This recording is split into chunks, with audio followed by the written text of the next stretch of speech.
So meron tayo ditong Nissan Sunny na N18. So ang concern dito is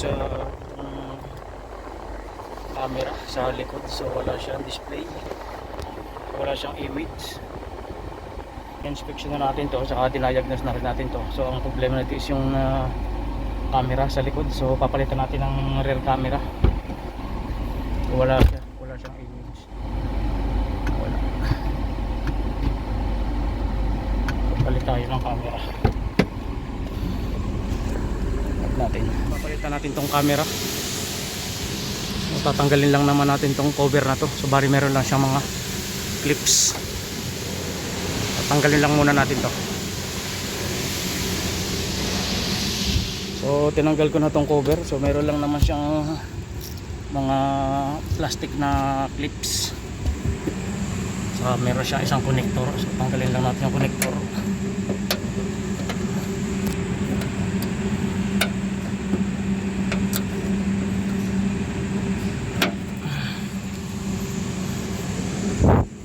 Then meron lang siyang isang lock. So tanggalin lang natin. So itutulak lang naman natin yan. Tanggalin na lang muna natin. So bali ito na yung lumang camera. So tinanggal ko na. So bali meron lang siyang isang tabs dyan. Isilin mo lang yan. Tapos ipupush lang, matatanggal na yan. So kabit natin yung bago. So bali ito yung ating bagong parts. So kabit natin.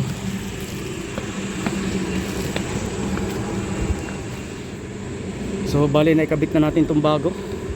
Ayan bago.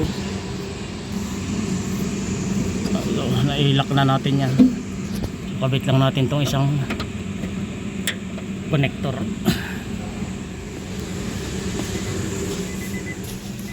So start.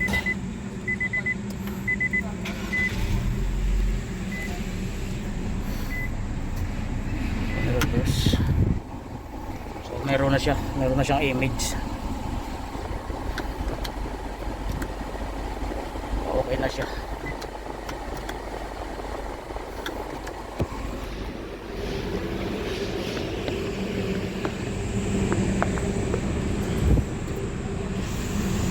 So okay na, nakabit na natin yan. So ibabalik na lang natin tong cover na to. So bali ito yung lumang parts.